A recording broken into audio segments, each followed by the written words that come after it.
Hi, I'm Nora. The night my mother screamed, "Get out, you disgrace!" I still handed her the mortgage check. My father didn't flinch, just muttered, "You're living proof of our failure. No degree, no ring, just the one they dumped their bills on. They never asked how I was affording it all. I built a $58 million company while sleeping in my car, and the day I moved into my beach house, they still called me a parasite. Would you have walked away, or let them keep draining you?"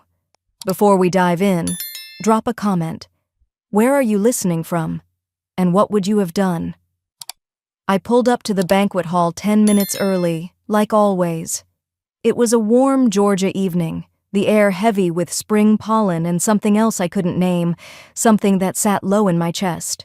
Through the wide glass doors, I could already see them, my mother's floral dress, my father's stiff shoulders, Callista's laugh rising above the others like she owned the room. I adjusted the hem of my black dress before stepping inside. It wasn't flashy, but it was elegant, simple, professional. I'd just come from a pitch meeting in Midtown, but I'd carved out this evening because family was supposed to matter. At least, that's what I used to believe. As soon as I stepped into the hall, the laughter faded. Forks hovered midair, conversations stalled. Only the soft clink of ice settling in a glass kept the silence from ringing. No one greeted me, no one waved. Aunt Linda gave me a quick glance from the corner and mouthed something that looked like, "Be careful," but then turned away just as fast. The dining tables were covered in white linen, gold-trimmed plates glinting under the lights. A banner hung proudly over the main table. "Congratulations, Emery, class of 2025. I smiled softly. My niece. She deserved the moment. I took a slow breath and scanned the room for a seat. There was one chair left, next to the swinging doors of the kitchen. No placard, no napkin folded into a rose like the others. I walked over and sat down. The scent of dishwater and fried food clung to the air here. No one at the table turned to look at me. Even Emery, when our eyes met, gave a small shrug and returned to her phone. I cleared my throat and stood up, clutching a small gift bag I'd brought for her. "Emery," I said gently. "Congratulations, sweetheart. I'm proud of you." Before she could say anything, my mother's voice cut through the moment like broken glass. "Nora," she hissed, low but sharp, "don't embarrass her. We don't need your lack of direction spoiling her night." I blinked.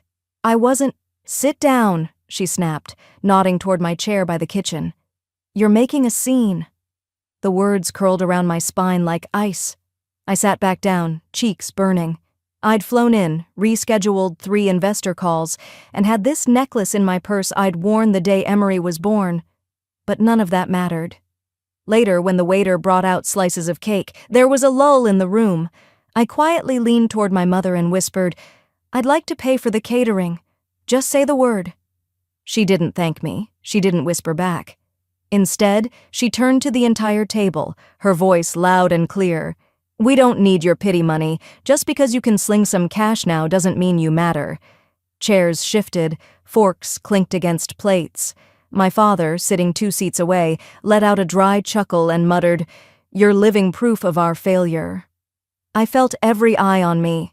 Even my cousin Jason, who once begged me for a loan to fix his truck, pulled his chair an inch farther away. Like I was contagious. I sat still, no words, no tears, just the quiet churn of something rising inside me. Then I stood, and as I turned to leave, my mother's voice rang out again. "Get out, you disgrace!" Her words echoed across the room. No one stopped her. No one flinched.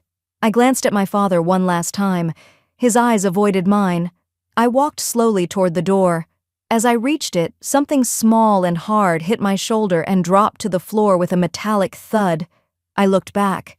My mother stood, arms crossed. "You forgot this." On the floor lay a tiny red velvet box. I bent down and picked it up. Inside was the necklace Dad had given me when I turned 12, a cheap chain with a little heart. She smirked. "It's not real gold, just like your success." I didn't speak. I just closed the box and slid it into my bag. Outside, the air felt different, lighter almost. My heels clicked against the pavement as I walked to my car. I didn't drive home, I drove south. Through the night, down the empty stretches of highway lit only by the soft glow of my dashboard. They never asked how I paid for the mortgage, for the hospital bills, for Emery's braces. Never asked why I missed Thanksgiving or skipped family calls. They just assumed I failed because I didn't shout my success. The miles blurred, and as the sky turned from midnight to ink blue, I crossed the Florida line and kept going. By the time the sun began to stretch over the Atlantic, I stepped out of my car and onto the cool sand of my private beach. Shoes in one hand, purse in the other, the breeze smelled of salt and possibility. And the only thing in my head, clear as a bell, was this: let them think I'm nothing. The wind carried the scent of salt and quiet as I stepped off the sand and into the shaded cool of the deck. I didn't look back at the footprints I'd left on the beach. Some marks aren't meant to last. Inside, the silence of the house wrapped around me like a second skin. No echoes of slammed doors, no raised voices or sharp-tongued remarks, just the soft hum of the central air and the rhythmic creak of waves beyond the glass walls. I set my sandals by the door and walked barefoot across the smooth wood floors. This house, it wasn't built to impress. It was built to breathe. Open spaces, clean lines, a handful of carefully chosen pieces. Most people wouldn't know it cost more than the one my parents flaunted in every Christmas photo. But that was the point. The hallway opened into the main living space, where sunlight spilled across white linen couches and the faint scent of eucalyptus lingered in the air. I passed the mantel, pausing just briefly at the framed photograph on the shelf. Our first product launch. I stood beside our prototype serum, eyes bright, fingers crossed behind my back because I was terrified. I'd sent my parents an invitation to that event. No RSVP, no text, no mention. When I brought it up weeks later, Mom had tilted her head, confused, and said, "Oh, was that in the city? You know how traffic gives your father headaches." They'd never even asked what the company was.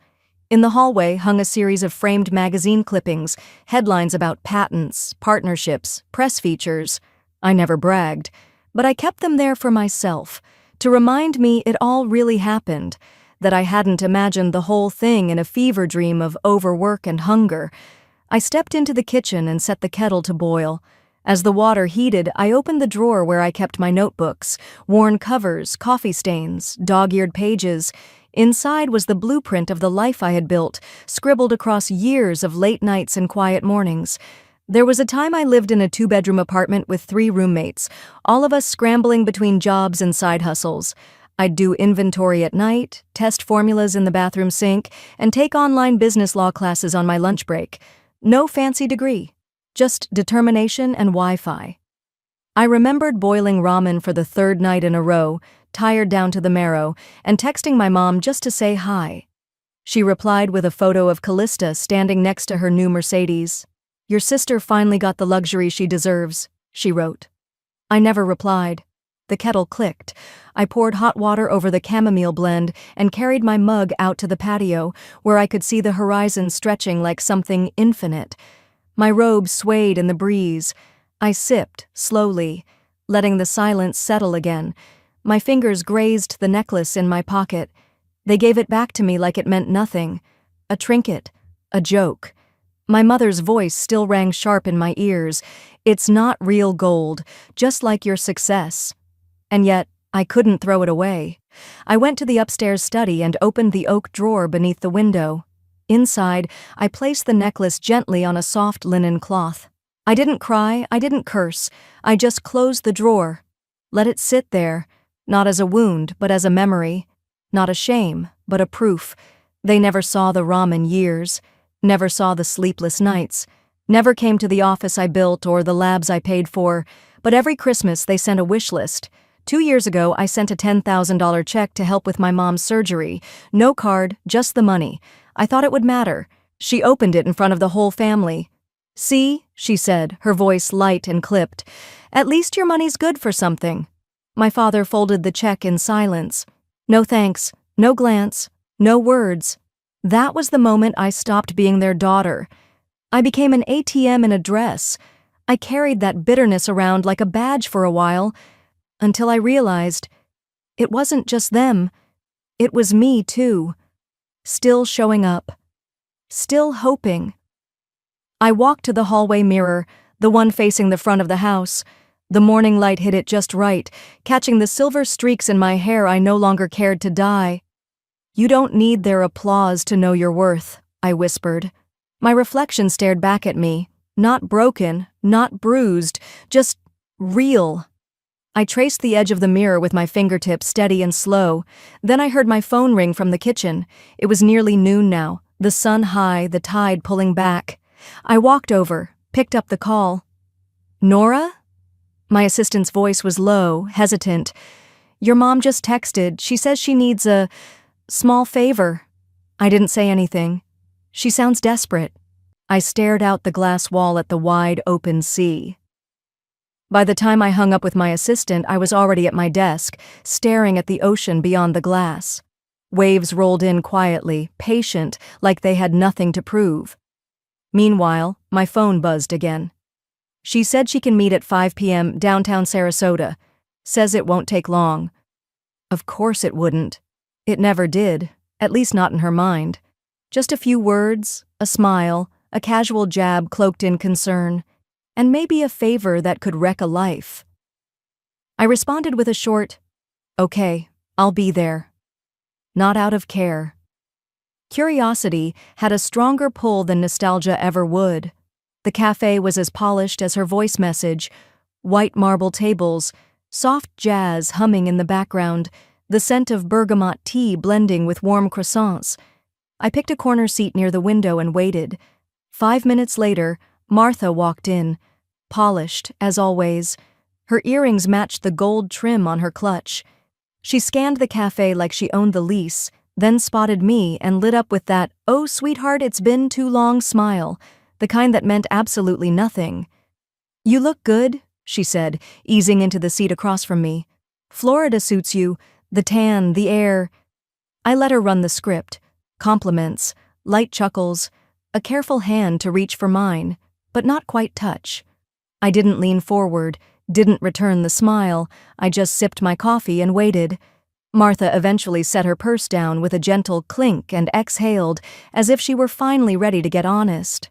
"We're in a bit of a tough spot," she said softly, "and I wouldn't ask if it weren't important." I tilted my head. "Define important." She folded her hands neatly. "We're planning to remodel the house, update the kitchen, finally expand that awful laundry room. With the baby coming, your sister really needs more space." I blinked once, then twice. "You mean Lily's pregnant?" She waved that off, like it was common knowledge. Yes, 3 months. Anyway, we've got a contractor lined up.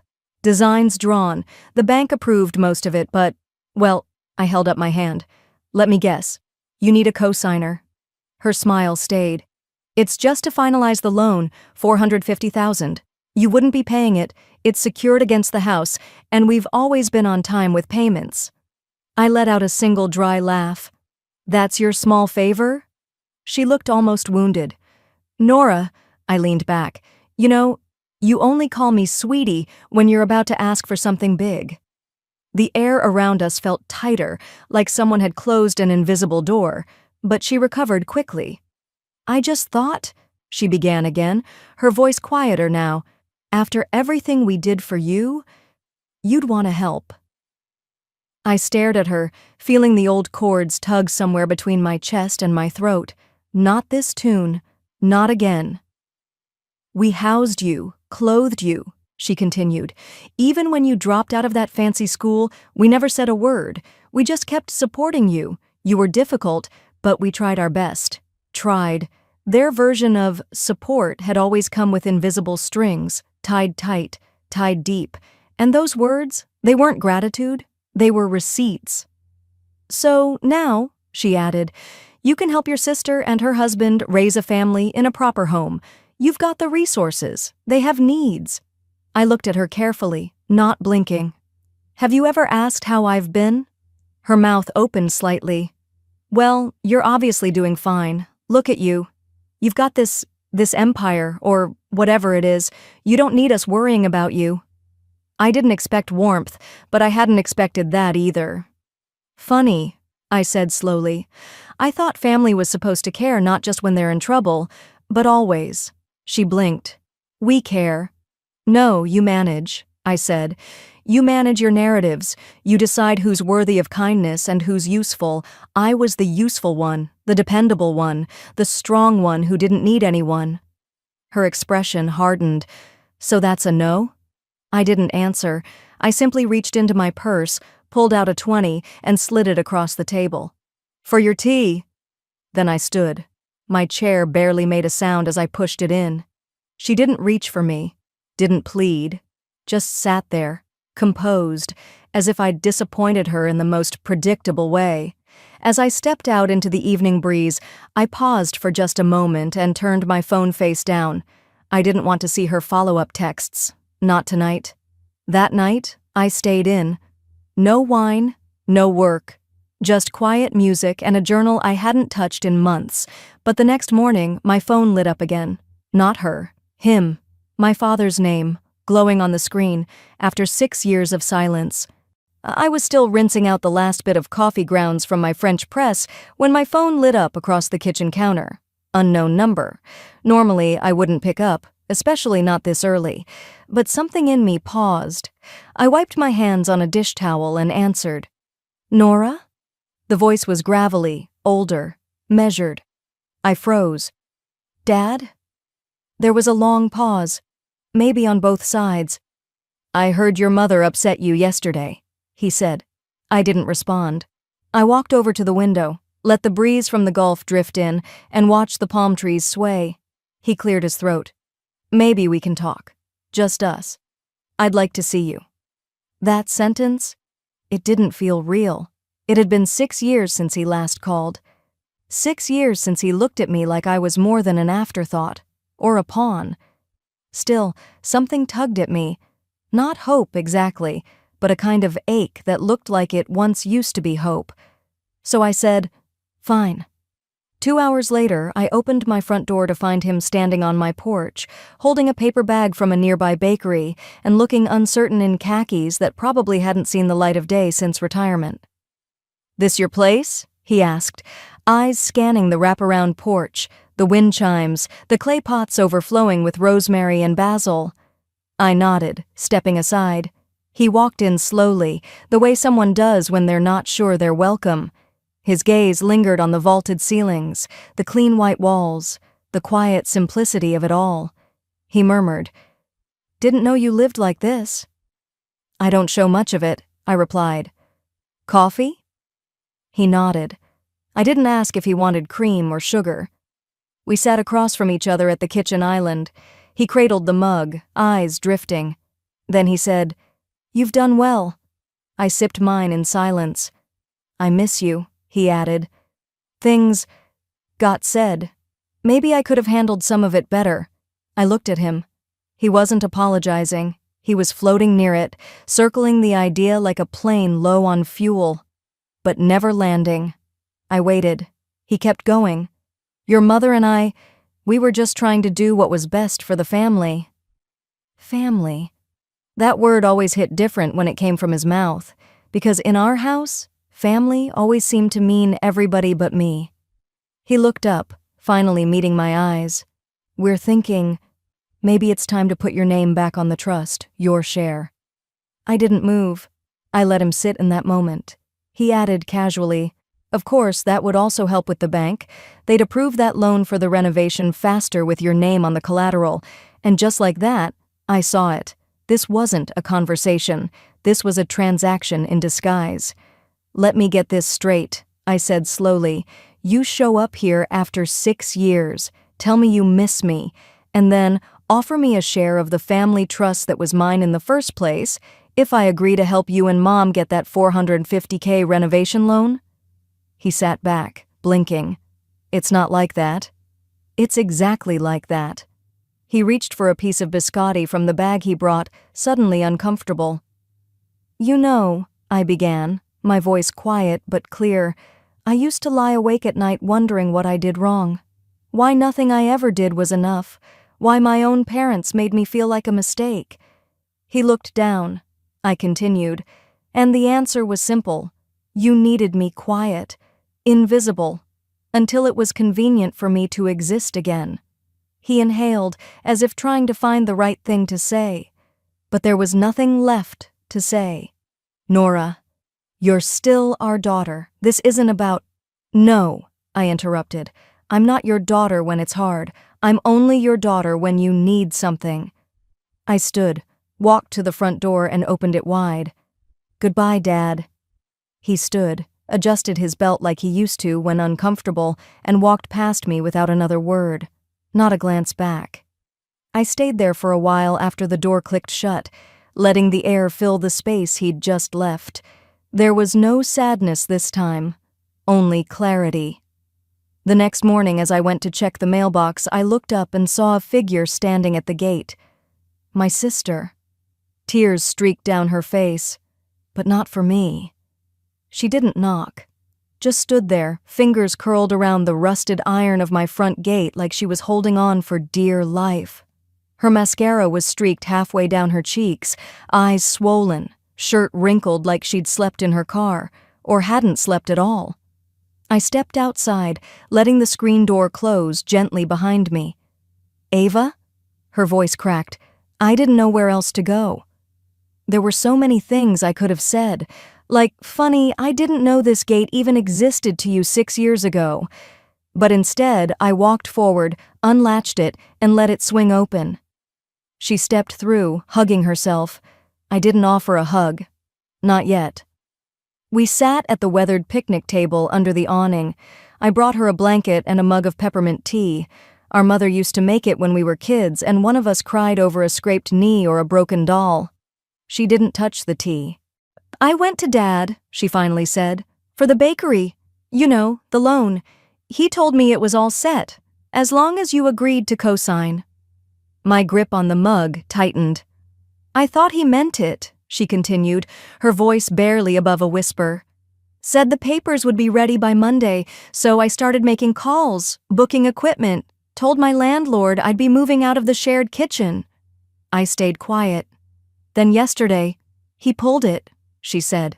Told me the bank needed more stability, that your name was non-negotiable, but he never actually asked you, did he? No, I said simply. He didn't. Her bottom lip trembled. I asked Mom about it this morning. She told me I was being ridiculous, called me dramatic, said if I couldn't fund my own dreams, I shouldn't be chasing them. I could picture it too clearly. Mom on her second cup of morning coffee, flipping through coupons, saying it like it was just another Tuesday. Ava wiped her nose with the sleeve of her sweatshirt. They never planned to help me, did they? I didn't answer, because it wasn't just about this loan. It was bigger, older, deeper. They used you, she whispered, and now they've used me too. For a fleeting second, I saw the kid sister who used to sneak into my room at night when she had nightmares, who used to beg me to braid her hair and read her extra chapters before bed. The girl who once looked up to me, before the world told her I wasn't worth looking at. But then, she said it. I mean, maybe if you'd just gotten the degree they asked for, none of this would have happened. My eyes locked onto hers. Everything inside me stilled. What? I said slowly, trying to give her a chance to take it back. She didn't. You were always different. You had this whole art thing, and they kept trying to help you grow out of it. If you'd just listened— You think this is my fault? I asked, stunned. That they cut me out, erased me, treated me like a failure, because I didn't get the degree they wanted? She looked away, guilty, but still defiant. I'm just saying, they expected more. That's not nothing. It was like watching a crack run through a glass you'd spent years convincing yourself was still whole. I let you in, I said quietly, and you brought their words with you. I stood up, needing air that didn't feel like it was choking me. She reached for me but stopped mid-motion, as if realizing she didn't know how to reach me anymore. I walked back into the house, closing the door softly behind me. It wasn't anger. It was something quieter, sadder, numb. Upstairs, I sat on the edge of my bed, staring out at the stretch of blue horizon. My chest ached, not from one moment, but from all of them stacked on top of each other. Years of Sunday dinners where my voice didn't matter, of holidays where I was handed empty gestures and watched Ava unwrap real affection, of being told I was too sensitive, too stubborn, too me. I got up, walked to the mirror above my dresser, and stared at the woman standing there. Maybe I was the fool, I whispered, for thinking space could fix what history poisoned. I didn't cry, not this time. I just stood there until the sun began to slip behind the clouds. Later that evening, after I made sure Ava had clean towels and a place to sleep, I sat in my office. The house was quiet. I reached for my laptop, half thinking I'd work on the commission that was due next month. But instead, I opened the old backup folder I hadn't touched in years, the one labeled Keep Don't Know Why. There it was, a voice memo, sent 3 years ago, by accident. The file name was just a random string of numbers. I clicked play. My father's voice filled the room, low, dismissive. I don't care if she's signing contracts with some firm. Nora's not stable. She's emotional, a walking failure. That's not the kind of person you put on anything long-term. The file ended with laughter. His and someone else's I didn't recognize. I stared at the screen. Then I hit play again. And this time I didn't flinch. I almost deleted the file. But then I remembered the quiet girl I used to be, the one who sat silent in every family meeting, who let others define her worth because she thought love meant approval. She deserved better. I didn't delete the file. I listened to it again and again. Each time, my hands steadier. The words stung less, not because they meant less, but because they finally had context. I wasn't crazy. I wasn't imagining it all. I had proof of every small cut. By noon the next day, Ava was gone. No note, no goodbye, just the faint scent of her rose shampoo still clinging to the pillow in the guest room. I stood there for a few minutes, staring at the made bed, wondering if she even meant to leave silently, or if it was easier that way for both of us. I poured myself a lukewarm cup of yesterday's coffee, sat at the kitchen table, and stared out the glass doors toward the ocean. It was calm, deceptively so, just like my mother. I knew what I had to do. That afternoon I called her. She picked up on the second ring, sharp and chipper, as though nothing in our lives had ever been twisted. I asked if she could meet me at a little cafe off Highway 1, halfway between our worlds. Neutral ground. She hesitated, then agreed. Before I left, I opened the safe I hadn't touched in months. Tucked behind some contracts and faded photos was a check I had printed but never sent. $100,000. Signed. Dated. I slid it into a plain white envelope. This wasn't a peace offering. This was closure in ink. Traffic was light. I parked a block away from the cafe, sat in my car a few extra minutes just breathing. My reflection in the rearview mirror looked tired but firm. I touched up my lip balm, grabbed the envelope, and walked in. She was already there, wearing something cream-colored and crisp. Designer, of course. Her handbag alone probably cost more than a year's tuition at the college she once told me I didn't deserve. She didn't stand, didn't smile. "Nora," she said, like she was greeting an employee she'd barely remembered hiring. I slid into the seat across from her. The waitress came and I asked for black coffee. My mother ordered mineral water and didn't look at me once during the exchange. Then I pulled the envelope out of my coat pocket and placed it gently on the table. "This is the last time," I said calmly. "After this, don't call, don't write, don't ask. It's over." She raised an eyebrow, almost amused. Took the envelope, opened it, scanned the check. Her lips curled up slightly. "Well, well," she murmured. "Good girl. You finally learned your place." I stayed silent. Then she did something I didn't expect. She tore the check in half. Deliberately. Slowly. Like she was slicing through my spine with each inch. "You think this makes up for your failures?" she hissed. "You think money fixes the embarrassment you caused this family? You think you're powerful now?"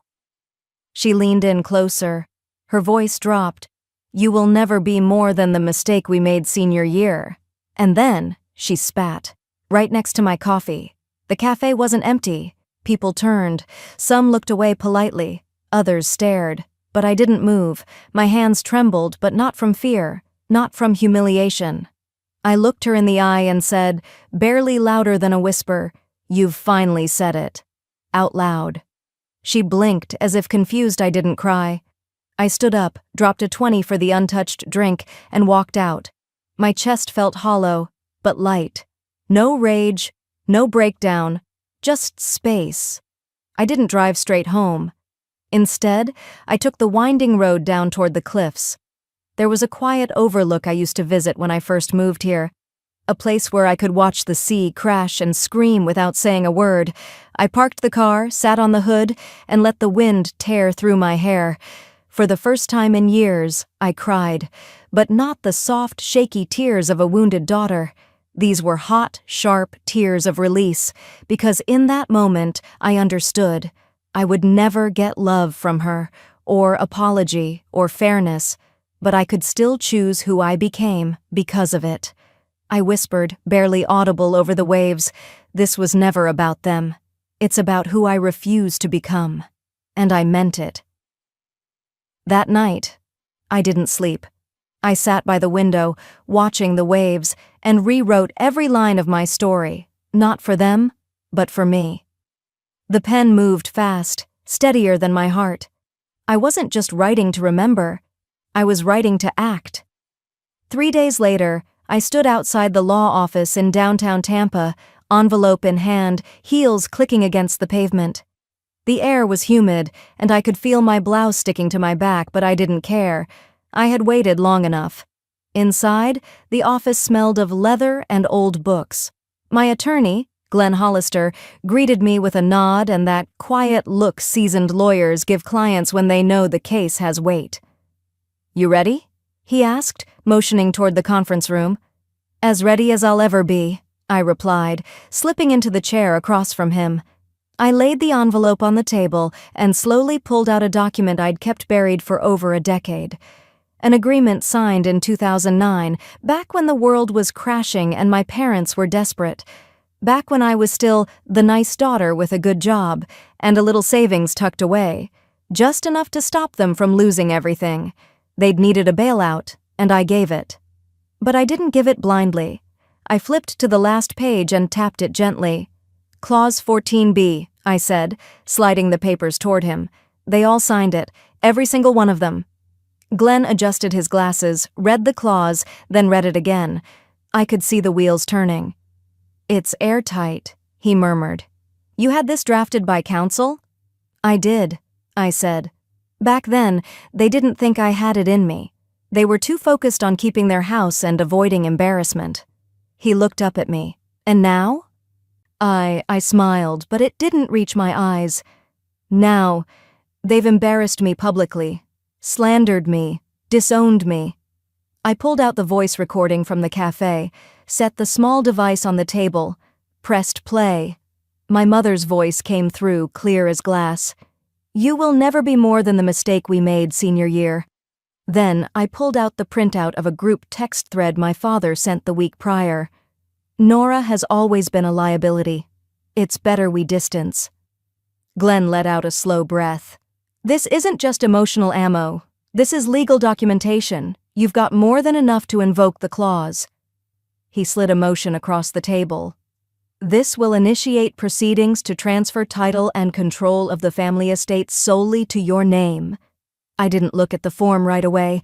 My hands were still. My heart wasn't racing. I didn't want the house. I didn't want the land or the money tied to it, but I wanted them to know. They didn't own me anymore. They never did. I signed my name. As the pen left the paper, I felt something shift. Not in the room. In me. We finished the formalities, exchanged final words. Glenn assured me he'd file the motion by morning and send notification to their counsel directly. I thanked him, then left the office without looking back. I didn't turn the radio on in the car.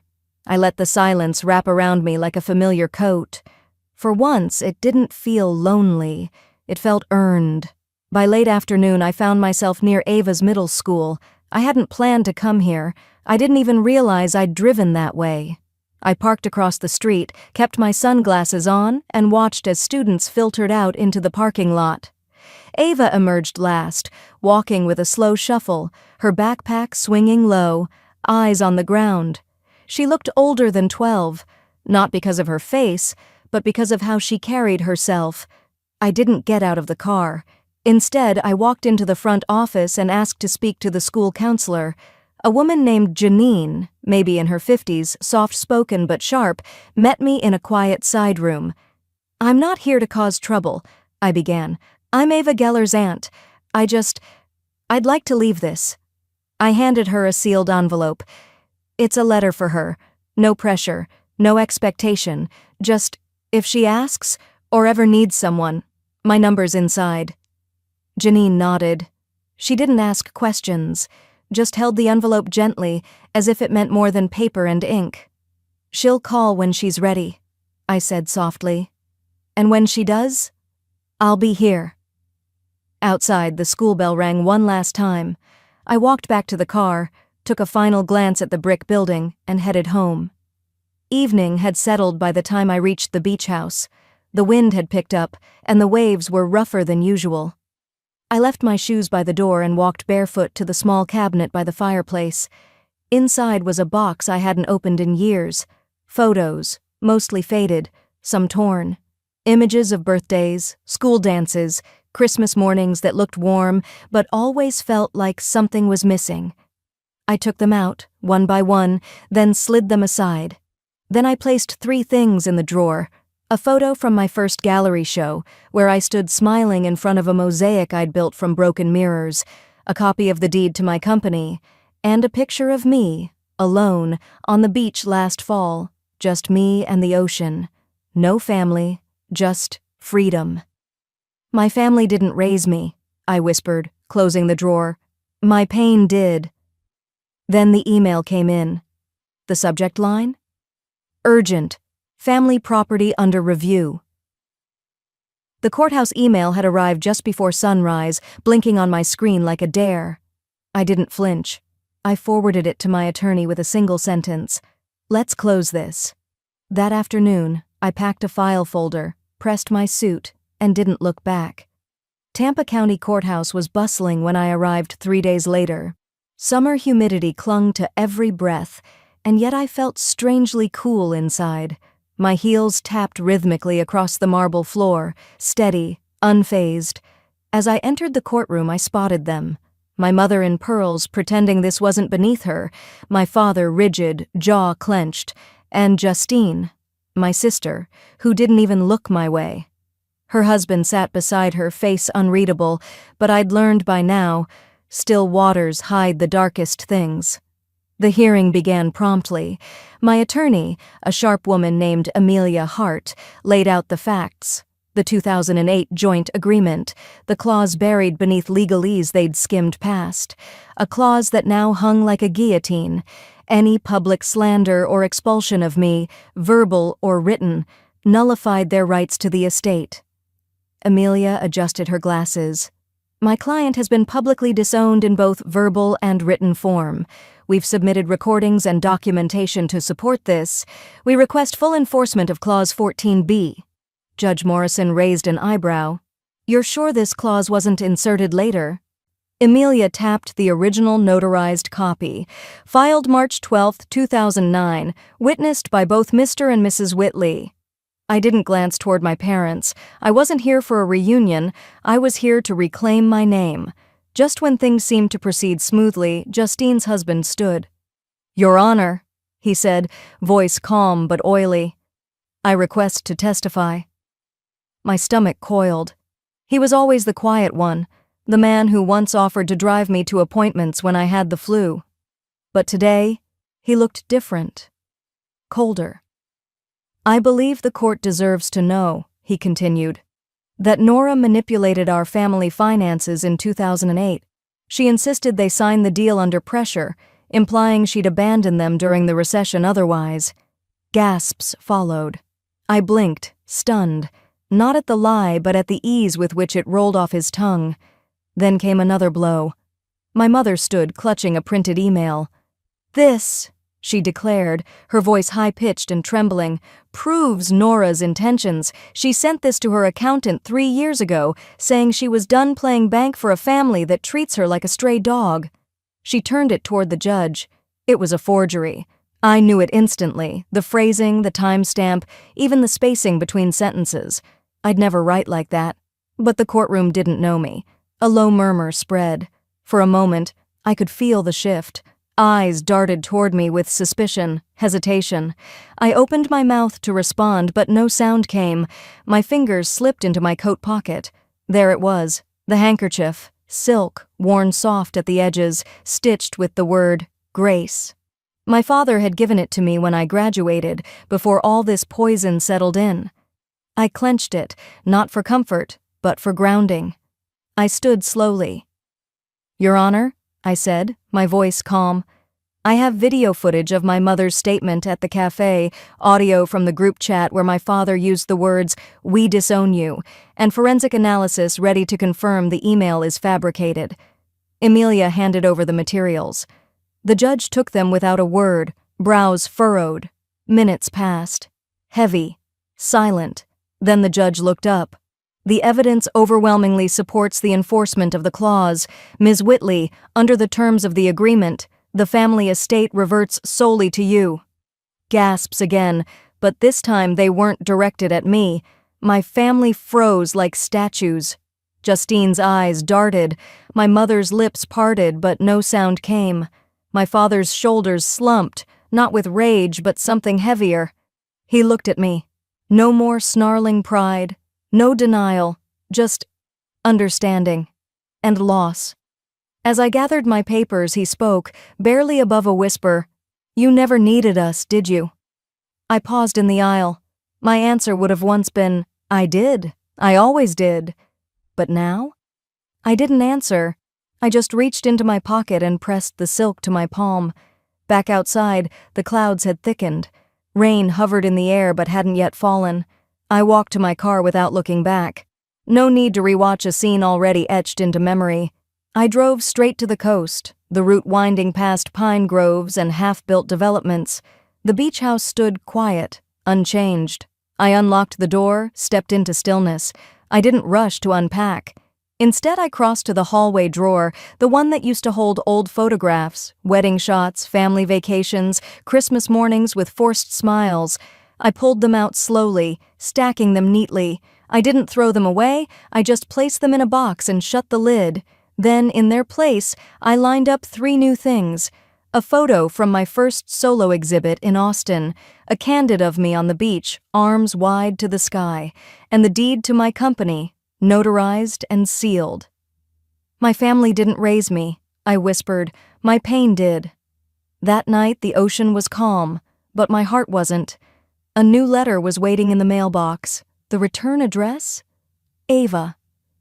That night, I sat on the back steps of the beach house, the sky melting into shades of burnt orange and steel blue. The waves rolled in slow, heavy, like they too had something to carry. I had changed into one of my old cotton pullovers and left my phone inside. For once, I didn't want to be found. The letter rested on my lap. Handwritten, real ink, real paper, my name written in Ava's slightly tilted cursive. Not the tight, rehearsed signature I remembered from family forms or tax documents, but the Ava I used to pass notes with in church. The Ava who once sneaked me extra jelly beans after Sunday school. I unfolded the letter, careful not to tear the crease. "Nora," it began, "I don't expect forgiveness. I'm not even sure I deserve to write this. But I've spent every day since the courtroom trying to figure out what to say, if anything at all." I kept reading, my eyes dragging line to line like a slow walk across broken glass. "I was afraid, that's the truth. Afraid that if I defended you I'd lose my place in the family, and maybe that makes me a coward. Maybe it makes me worse. You built something I didn't understand, and instead of asking you to teach me, I stood there and watched them tear it down. I'm sorry for the silence. I'm sorry I made you stand alone. No excuses. No begging. Just that." And at the end, scrawled in faded blue ink, "Just thought you should know the truth." I folded the letter back up and held it in my hands for a long time, letting the weight of her words settle in my chest. I wasn't crying, but I wasn't calm either. There was a kind of ache in me that didn't ask to be solved, just witnessed. The next morning, I walked down to the shore just after sunrise. The tide was low, and the sea foam clung to the sand like whispered apologies. The letter stayed folded in my palm. Every step I took reminded me of what it cost to get here, how many times I'd tried to explain myself, only to be told I was too much, too cold, too ambitious, too independent. But standing on the sand with salt on my lips and the wind knotting my hair, I realized I wasn't trying to be accepted anymore. I was just trying to be at peace. In the distance, a little girl chased her mother along the water, their laughter rising above the surf. I paused. There was a time I thought I'd have that kind of moment, me and Ava, both with kids, sitting on lawn chairs while cousins splashed and squabbled nearby. But the truth was, some bridges were never built right to begin with. Ours had been full of cracks from the start. I pulled the silk handkerchief from my hoodie pocket, the one from Dad, the one that used to mean something. I found a driftwood log and placed it there, smoothing it gently with my palm. I didn't say goodbye. I didn't need to. I just let the wind take it. Back at the house, I poured myself a mug of coffee and sat by the window, the morning light spilling across the living room floor. The framed certificate of my first business deal still hung above the desk. Beneath it, a note I'd nearly forgotten about. It was a yellow sticky note, corners curling. The handwriting wasn't mine. Prove them wrong, then prove to yourself you never needed to. Ella, my assistant, had stuck it there the day we launched the last branch. At the time, I'd laughed, but now? I read it like scripture. I picked up my phone, hesitated for a beat, then dialed. Ava answered on the third ring. Hello? I didn't ask how she was doing. I didn't dance around anything. We both survived, I said. Let's not pretend we didn't bleed. There was silence. Then her voice came through, soft. I needed that. We didn't say much else. We didn't have to. It wasn't a reunion. It was a reckoning, and that was enough. Later that evening, I stood out on the porch again, arms wrapped around myself as the sun dipped low. I thought about everything, the betrayals, the courtroom, the quiet apologies that came too late. And then I spoke, just to the wind. You don't have to destroy yourself to keep the peace, I said. Sometimes the only way to heal is to walk away whole. The waves didn't answer, but I felt them listening, and if you've ever walked away to protect your peace, trust me, you weren't wrong. You were just finally choosing yourself. Have you ever had to let go of the people who hurt you, just to finally breathe? Tell me in the comments. I read every word.